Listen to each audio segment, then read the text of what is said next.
ये पूरी एंट्री में हम लोग को सिर्फ ये देखना है रीवैल्यूएशन अकाउंट कहाँ पे आ रहा है।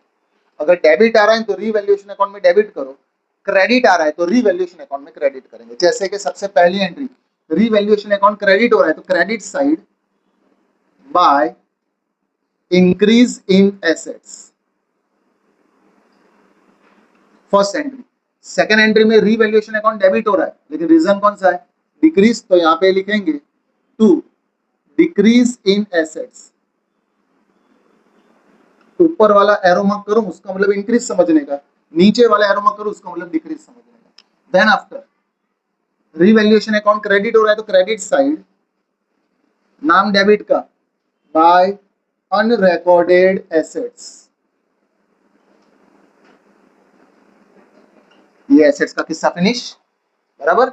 अब देखो लायबिलिटीज, लायबिलिटीज में देखो रीवैल्यूएशन अकाउंट डेबिट हो रहा है तो डेबिट साइड नाम क्रेडिट का लिखूंगा और हेडिंग के साथ इंक्रीज इन लायबिलिटीज, तो डेबिट साइड लिखेंगे टू इंक्रीज इन लायबिलिटीज।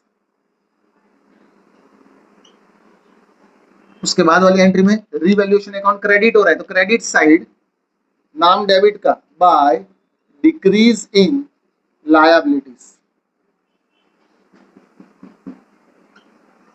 और लास्ट रीवैल्यूएशन अकाउंट डेबिट हो रहा है तो debit side unrecorded liabilities.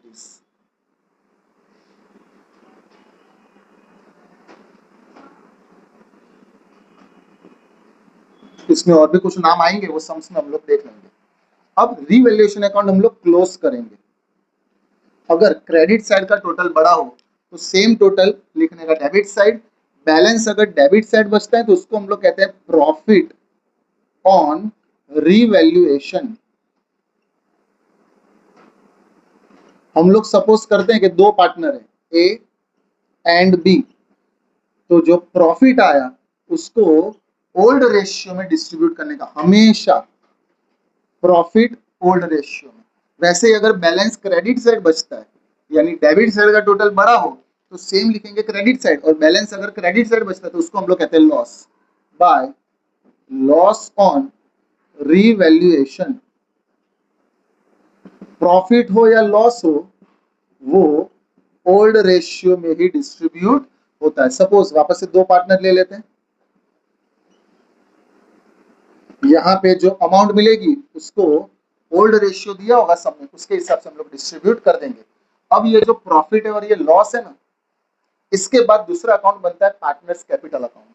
Profit और लॉस को पार्टनर्स कैपिटल अकाउंट में ट्रांसफर करना पड़ता है।